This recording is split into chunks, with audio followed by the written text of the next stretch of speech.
Z. We're back with another under review.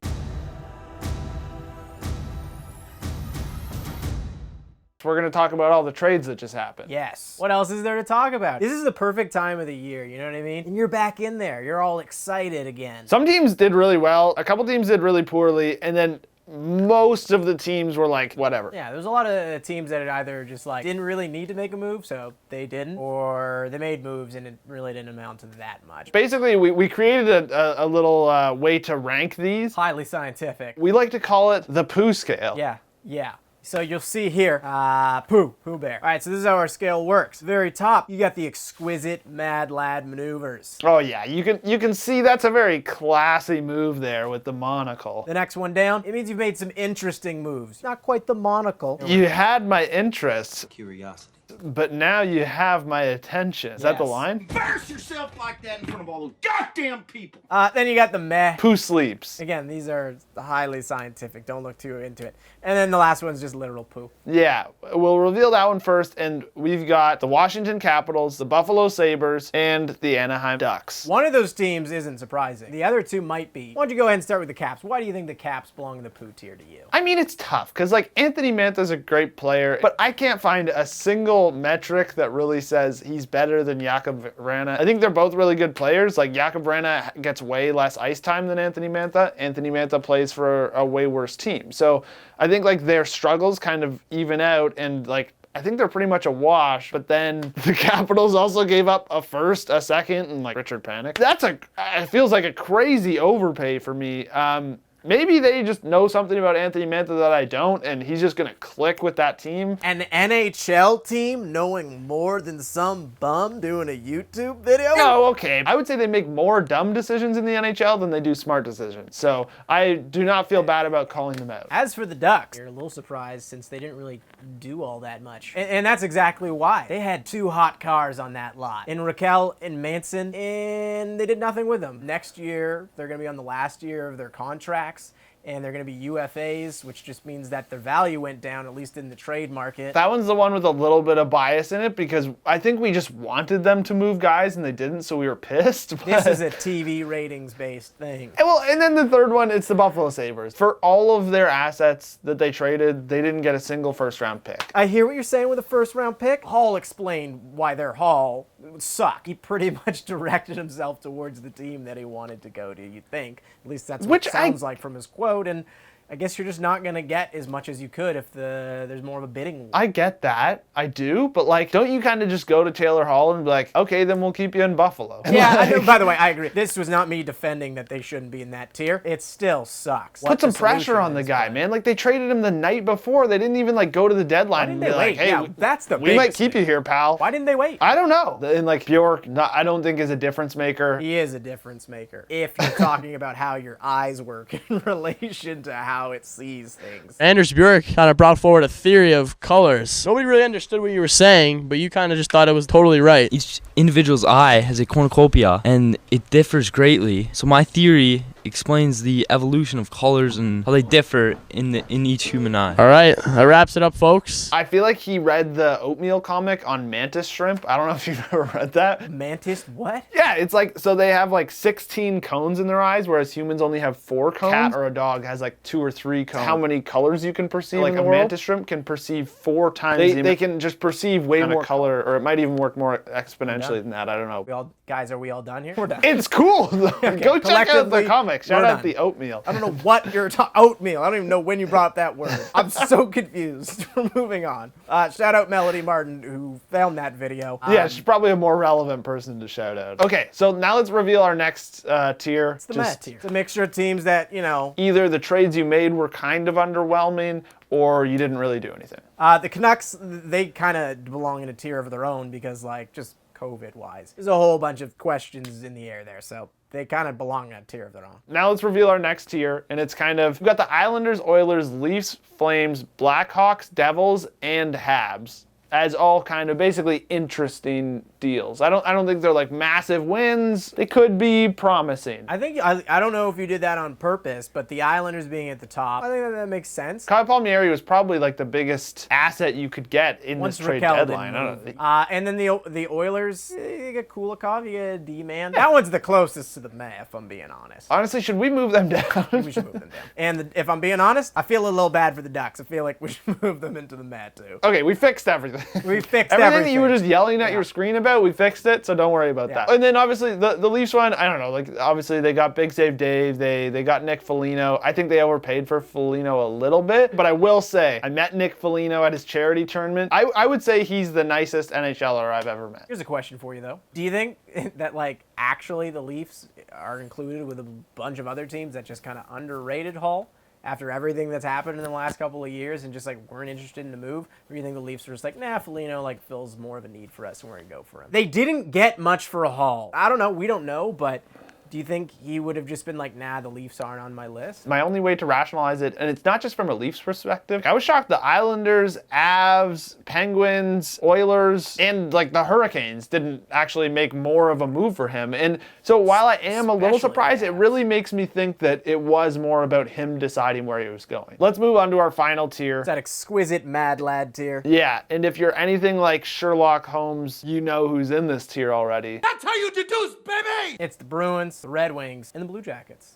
Two of those teams, it's definitely more about what they got in return for what they were sending out. And obviously the Bruins were just... We're applauding you for fleecing. That poo looks like he's playing 4D backgammon. That type of move is where you go to a player and convince him to only want to be traded to your team so that you could only have to give up like a second for him. If that's what happened, then yeah, great job, Boston Bruins. Also, I don't think it's the only great move they made. Mike Riley's actually, like all of his numbers look pretty decent and he's had a good year in Ottawa, so I think that could be a nice trade for them. I'd be scared if I was in the East and I won the division and had to play the Bruins after especially a nice trade deadline. Speaking of fear, you would have feared playing both Joe Sakic and Stevie Y. Now you'd fear picking up a phone call from either of them. I wouldn't trade with those guys. I'm not even joking. They don't lose trades. They know how to build teams. I think they just fleeced Washington. As you said, the similar-ish player, and again, maybe the fit's just a little different, and that's what they're going for.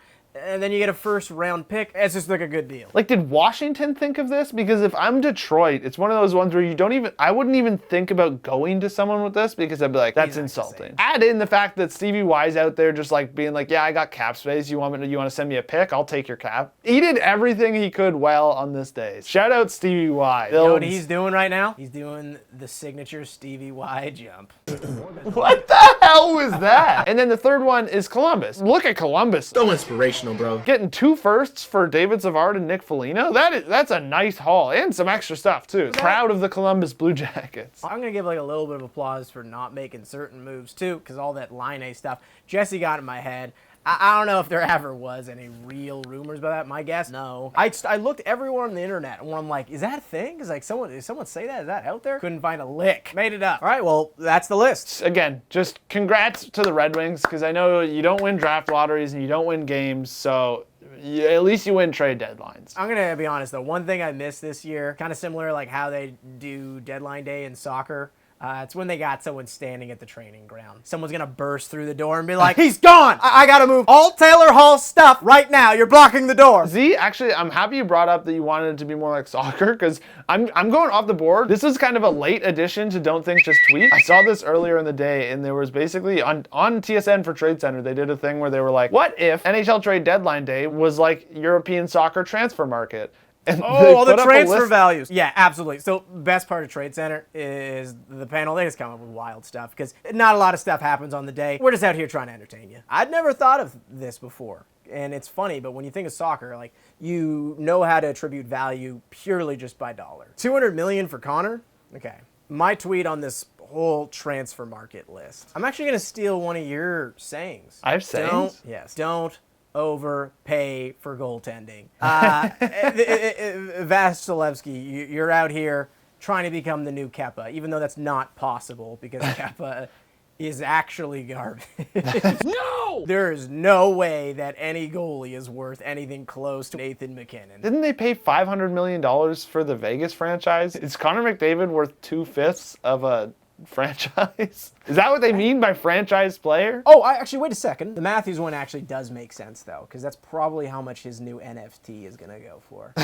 Z, do you have one for me? Yes, I do. What do you think of Daryl Sutter's press conferences, which pretty much just are stand-up shows at this point? Like, my first thought is like, players must hate this guy. Like, I don't know how else to say it. Like, I get it's funny lines in press conferences and stuff, but he's so negative. Well, they played together in the power play since Christ was a child. They should be able to do it 5-on-5. Feels like a really dramatic line. I don't know why. I don't know, though. Like, he's low-key super funny. And again, if he was like my coach, I probably wouldn't like it if he was, me who he was talking about. Well, like Johnny Gaudreau, the one, he's like about to play his 500th game and he's like, Well, if you're just basing on his 500th game tonight, hopefully he has more energy than in his 499th game. man, that is tough. It does get funnier when you say it, though. Better than having your coach throw his stick. Now that's comedy. All right, you got one for me? Kirill Kaprizov, he's a bit of a gamer, but he just had a funny reaction to being asked about if he plays NHL 21. No, I play hockey, you know. All right, so my tweet for Kirill here is, I'm a serious gamer, but I don't play hockey games. made by EA. Is he the best player in the league that plays Dota? Yeah, I mean, it's hard to argue. It's definitely, at least of the ones that are known to play Dota, for sure. Not a sick rig, though, my man. I know, what the hell is his gaming that? setup, it looks like it would absolutely crash if he was open up his TurboTax application. Okay, tee me up for the next one. This has got to be the worst shootout attempt and the worst shootout save attempt of all time. And yet it led to a goal. I can't believe you just said that was the worst. There's no energy in this. Give this guy exceptional status. Scoring goals is boring for him. This kid personified what, like, Toronto sports writers saw when they saw Phil Kessel play. Just no effort Yeah. whatsoever. They're like, oh, he scored, but, like, look at that. I can't believe that. Like, I mean, the goalie does not cover himself in glory, as they say, but it's just a cool finish, man. I mean, this kid does not care about anything. No, except for gambling debts, apparently, because that thing was definitely rigged. Who bets on those games, Z? Are you gambling on those games? Minor players can still make major money. You just need the right bookie. I'm moving on to the next one. The mass amount of blowouts that are happening in the NHL. The Bruins got beat so badly, they were like, ooh, okay, we got to get Taylor Hall. That's definitely the impetus for the entire trade. Like that night. Like they lost, and then that same night, they were just like, I'm getting Taylor Hall. I'm making my tweet. This is a COVID year. It's not that big of a deal unless you're the Flyers. Because that stuff's happened repeatedly. I'm sorry. If it happens more than once. Some sadist Flyers fan recently just DM'd me to be like, can you make fun of my team again? Okay, final one, hit me. This one, more serious note. It's the Canucks' COVID schedule. Obviously, they've missed a number of games now due to the COVID situation, and they're going to have to make up a lot of games in a pretty short amount of time. What do you even do there? Because you think that they shouldn't have to play the games. How do you do something that's even remotely fair in that situation to the players for their health concerns, but also just for like the competitiveness of the league? If I was going to share a tweet, I would just say something like, hopefully this isn't a story by the time they play these games. Obviously, it's going to be a lot of games in a short period of time. I just hope everybody's healthy and happy, and by the time they're playing the games, it's not really a story because it's just, we're past it. Currently, it seems a little reckless. I don't know. I feel like there's another way you could figure it out, but I also am not an NHL scheduler. So out of that, I think we just, last couple ones, we're just going to read a couple YouTube comments, right? As we said, we looked through those comments, even the mean ones. We do have two subjects that you guys wanted to talk about. Matt Boulet's got one for us. He wants us to talk about underrated players in the show. Corwin, you got one? Yeah, I'll drop one. I think there's a lot of players that get, the underrated thing is such an odd question because I think people just like say people are underrated forever, like Barkov. Like, I don't think we can call him underrated anymore. He's just like always called that for whatever reason. We know he's good. Same thing with like Adam Fox. Like, people talked about him being so underrated last year, but now like he's a Norris candidate, probably not underrated. I'm gonna do three guys. I'll do like Clayton Keller, Nick Ehlers, and Rupe Hintz. And I think Rupe Hintz is probably people were starting to kind of say like, this guy's underrated. but obviously they're having a tough year, so him. Ehlers, he's had a couple down years before this, has a really strong year this year, so those are my underrated players, but I do have a YouTube comment here for you, Z, and this is from Zach, who basically just wants to hear like what matchups we want to see in the playoffs. All right, well, he mentioned the one, if I'm being honest, I do want to see most. Every single time that Toronto has gone up against the Oilers, it's been appointment viewing for me. Like, McDavid versus Matthews in an actual playoff series, amazing. I want to see it. Also, just because, I don't know, there was never really a thought that we would see that, because that would have meant that they were meeting in the Stanley Cup final before. And now that this could be an early round matchup, or has to be an early round matchup, it's awesome. That is exactly what the NHL should want. Your stars going against one another in the playoffs. That'll be a good one. I think it'd be hilarious to see Toronto-Winnipeg. I think Colorado-Vegas would be... No respect paid. I'm not like, I think the Leafs would win, but I'm more just saying it would be fun for us because we'd get to like have that kind of battle with Jesse. If I was going to have my homer take, I'd probably want Toronto and Boston in the finals, or Toronto and the Islanders. That'd be super cool for like just good hockey. Colorado, Vegas, every single matchup in the East Division, every year I want to see Penguins, Capitals. That's always the best. Yeah. Legit, guys, leave your comments. Again, we would love to read them. So Z, let's say this, because we kind of do this already. For the first hour that this video is up, me and Z will actually be personally responding to people in the comments. So let us know your questions and stuff. Yeah, exactly. We love to just connect with you guys as well. It's awesome. All of you are wonderful. Thank you for watching the videos. Thank you for supporting them. So getting the chance to actually just chat in the comments with you, we'd love to do it. So let's do it. That first hour, you can catch us there. So type whatever you want. Could be for the next video. Could be just saying hey, saying what you like, what you don't like, whatever it is. We're going to be in there replying. Even if you don't like the video, hit like on the video. Helps us make more. Because who wouldn't want to see such in-depth reporting as the poo list? We'll make more poo if you want us to. Yeah, so this is definitely our last video.